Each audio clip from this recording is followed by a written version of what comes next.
I think the NBA right now has a massive cause for concern about the recent viewership decrease over the past 12 years. Now, first of all, we've seen some mixed answers from Adam Silver, the NBA commissioner, at one point acknowledging that there's been a slight decrease in NBA viewership, and other times not giving a clear answer on why this decrease has happened. And I think there are a lot of reasons why people have ultimately stopped watching the NBA, and we'll hop into that here in a minute. But let's first look at the numbers of truly how many people are ditching the NBA. Since 2012, the NBA has lost 48% of its entire viewership. And it seems like these numbers are getting more dramatic as the years go on. On ESPN alone, the ratings are down 28% from last year. And if you want to make the case that, hey, maybe people don't want to watch the regular season because it's lost some of its luster, well, people really aren't even tuning into the finals as much as they used to. 4 out of the 5 lowest rated NBA finals of the past 30 years have occurred all in the last 4 seasons. And hey, maybe you want to make the case that people are ditching cable and that's the reason why they're not watching live sports anymore. Well, that's actually the exact opposite. Every other major sport in America is reaching historic viewership. The NFL, college football, UFC, MLB, NHL, and WNBA have all seen an increase in viewership. And the good news is for the NBA is that they have time. They just signed a record-breaking media rights deal this offseason for $76 billion. And we're seeing people criticize NBC for overpaying for this deal. According to the Wall Street Journal, there are already executives inside NBC Universal who believe the company paid too much for its upcoming NBA package. And there are a few glaring reasons as to why people aren't watching the NBA anymore. And I first of all think it's a product issue. We've seen a major transition from the way that the game has been played over the past few decades. And in specific, over the last 10 years, you have something called the Stephen Curry effect. We're seeing more and more teams chuck up a record-breaking amount of three-pointers as the seasons go on. And when this 48% decline started in 2012, NBA teams were only averaging 23 pointers per game. In this current season, it's almost doubled and teams are taking 37.5 three-pointers. And that's what NBA Hall of Famer Shaquille O'Neal thinks it is. He said, "I have a theory that the ratings are down because everybody's running the same plays." He also said, "I don't mind Golden State back in the day shooting threes, but every team is not a three-point shooter." And I definitely think that's true here. You have so many teams in the NBA that are taking the first three-pointer that's given to them, and that takes away a major element that so many basketball fans are used to seeing when you looked at the Michael Jordan era or the Kobe Bryant era. And another major part in this shift in eras is the physicality and guys hunting for fouls. 2 prime examples right now are Shai Gilgeous-Alexander and Luka Doncic. Both of these guys have made it part of their game to hunt for fouls and get to the free throw line at a high rate. And they aren't the first ones to do it. We saw James Harden do this at a very high level when he was winning MVPs. LeBron James has always been amazing at doing this. And I think you have a lot of people that are getting fed up with these players flopping and hunting for fouls constantly.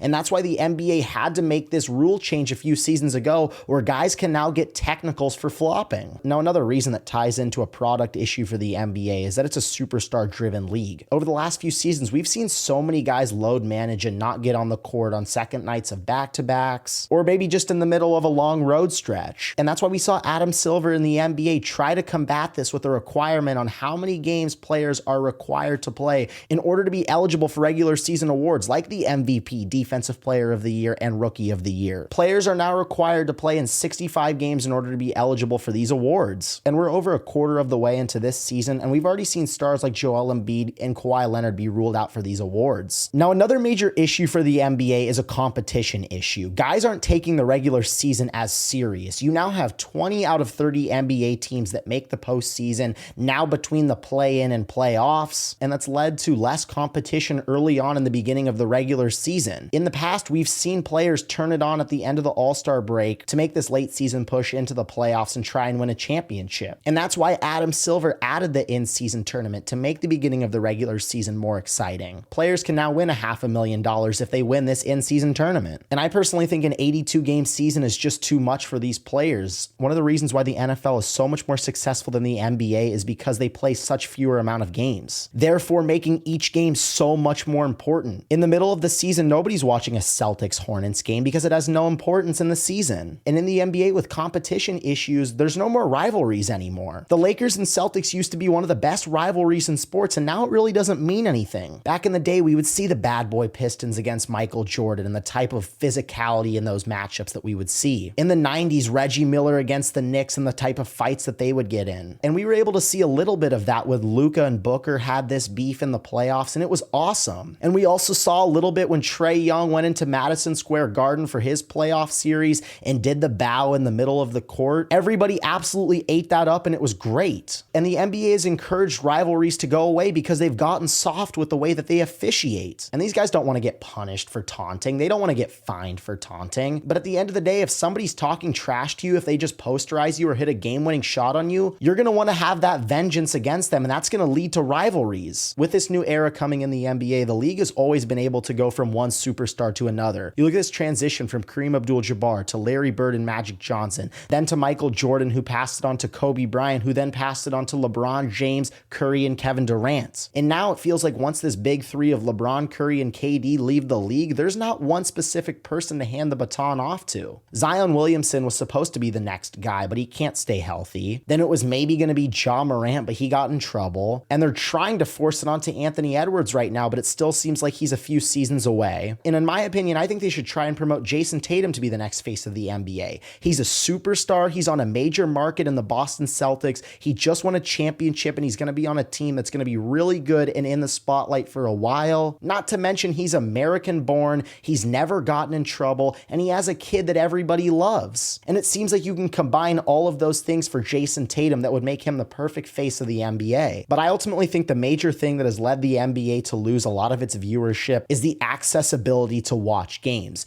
It has simply become way too expensive to watch these basketball games, and people are fed up with it. I made a shorter TikTok video about the NBA's decrease in viewership, and by far the most commented thing was people being fed up with how much they have to pay to watch the NBA. And you have to buy so many different things. You have to pay for cable to watch the national games on ABC, ESPN, and TNT. Then if the games aren't nationally televised, you have to pay for NBA League Pass, which is $16.99 per month or $109.99 for the entire season. And this has led so many people that actually still care about the game to just go on YouTube and watch the highlights on there for free, and it's only going to take them 10 minutes. Right now, the NBA is very fortunate that they have some breathing room because of this massive rights deal that they just signed. But right now, I've thought about this in so many different ways for the NBA, and with how many problems there are, I have no clear-cut solution. And I've even heard craziness for different solutions from different talking heads that they should make a two-pointer worth a three-pointer and a three-pointer worth a four-pointer. And I've also heard different people say that they need to put a cap on how many three-pointers teams can shoot. But at the end of the day, I don't think any of that fixes the problem, and you're just changing the game too much. If I had to come up with one broad solution, it's that the NBA needs to focus on making the game more accessible for its fans. They need to make it less expensive to allow the average sports fans to watch.